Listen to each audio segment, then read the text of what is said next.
Annem patates kavurması tarifi hazırlıyor. Et yemeği yapsa bu kadar memnun olmazdım. Çünkü ben patates ve patatesli tarifleri çok seviyorum gerçekten. Bayılıyorum hatta. Yani her gün olsa her gün yiyebilirim. Annem 2 tane patatesi soydu. Bir tane de soğanı soyup ovalayarak yıkıyor. Gümüş gibi parlatıyor. Kanalımıza abone olmayı, beğenmeyi, kaydetmeyi ve yorum yapmayı unutmayın. Videoyu beğenen elleriniz para görsün inşallah. Annem soğanı yarım halka şeklinde doğruyor. Patatesi de kağıt gibi doğrayacak şimdi. Gerçekten şefimi izlemesi terapi gibi geliyor bana. Bizi nereden izliyorsunuz? Yorumlara yazarsanız bizler de öğrenmiş oluruz. Yurt içi ve yurt dışı herkese selamlar gönderiyoruz. Annem tabii içerisine sevgisini de katacağı için şüphesiz çok güzel olacak. Bütün annelerin yaptığı yemekler evlatlarına çok güzel gelir.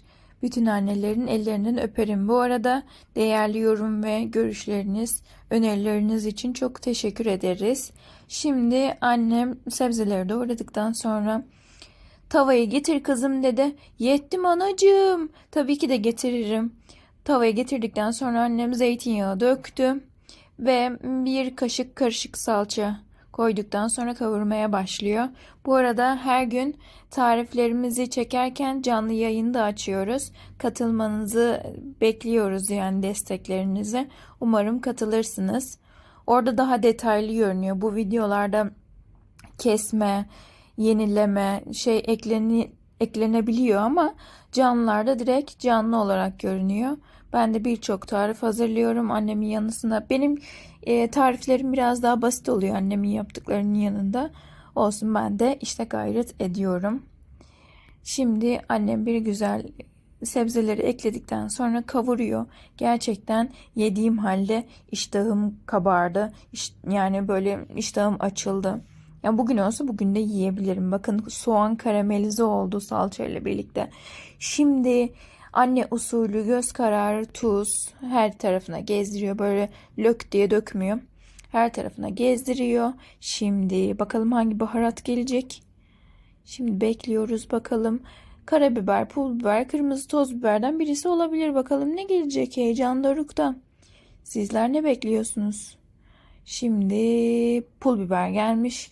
Bunu annem pazardan alıyor. Doğal bir pul biber. Aktardakiler gibi değil. Bir de karabiber serpiyor. Şimdi güzelce bir karıştırıyor. Aman ya Rabbim, pek güzel oldu. Yani göz hakkınızı helal edin. Canınız çekebilir.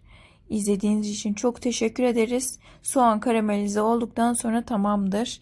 Ekmeği batır batır ye artık. Bizlere afiyet, sizlere fikir olsun.